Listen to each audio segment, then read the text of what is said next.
ഈ വൈകല്യമുള്ള കുഞ്ഞുങ്ങളൊക്കെ ഉണ്ടാകുന്നുണ്ട് അല്ലെ. ഞങ്ങളുടെ കുഞ്ഞുങ്ങൾ വൈകല്യമുള്ള കുഞ്ഞുങ്ങളാണെങ്കിൽ ആ കുഞ്ഞുങ്ങളെ ഞങ്ങൾ വൈകല്യമുള്ള കുഞ്ഞുങ്ങളായിട്ട് സ്വീകരിച്ചോളാം എന്നൊക്കെ പറഞ്ഞ് ധീരതയോടെ കുഞ്ഞുങ്ങളെ സ്വീകരിച്ച് വളർത്തുന്ന ഒരുപാട് പേരുണ്ട്. അപ്പോഴും നമുക്ക് ചിന്തിക്കാതിരിക്കാം, നമ്മുടെ ദൈവത്തിന് എവിടെയൊക്കെ തെറ്റുപറ്റുന്നില്ലേ? എന്തുകൊണ്ടാണ് ചില കുഞ്ഞുങ്ങളൊക്കെ വൈകല്യമുള്ള കുഞ്ഞുങ്ങൾ? ചില കുഞ്ഞുങ്ങളുടെ കഴുത്ത് നേരെ നിൽക്കുന്നില്ല, ചില കുഞ്ഞുങ്ങൾക്ക് മാനസികമായിട്ടുള്ള അസ്വസ്ഥതകൾ, വൈകല്യങ്ങളുണ്ട്. ചിലത് സ്വന്തമായിട്ട് കാര്യങ്ങൾ ചെയ്യാൻ പറ്റുന്നില്ല, സംസാരിക്കാൻ പറ്റുന്നില്ല, കാലുകൾക്ക് ബലക്കുറവ്, കൈകൾക്ക് ബലക്കുറവ്. ഒരു വീട്ടില് 3 കുഞ്ഞുങ്ങളുണ്ട്, അതിലൊരു കുഞ്ഞിന് വൈകല്യമുള്ള കുഞ്ഞ്. ആ കുഞ്ഞിനെ കിട്ടിയപ്പോൾ ആ വീട്ടുകാർ ഒരുപാട് സങ്കടപ്പെട്ടു. മനസ്സിന്റെ തലത്തില് അല്പം വൈകല്യമുണ്ട്. വൈകല്യമുള്ള കുഞ്ഞിനെ ദൈവം തന്നുകൊടുത്ത് ഒരുപാട് സങ്കടപ്പെട്ടിട്ടുണ്ട്. പക്ഷെ ഇന്ന് ആ കുടുംബം ഏറ്റവും കൂടുതൽ സന്തോഷിക്കുന്നത് ഈ വൈകല്യമുള്ള കുഞ്ഞിനെ ഓർത്താ. കാരണം എന്നറിയാമോ?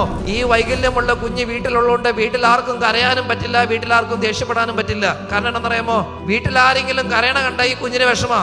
ഈ കുഞ്ഞ് പെട്ടെന്ന് വന്ന് ആ കരയണ വ്യക്തി അങ്ങോട്ട് വട്ടയിട്ട് കെട്ടിപ്പിടിച്ചു കഴിഞ്ഞാൽ പിന്നെ കരച്ചിൽ നിർത്താണ്ട് ഇട്ടിട്ട് പോകില്ല.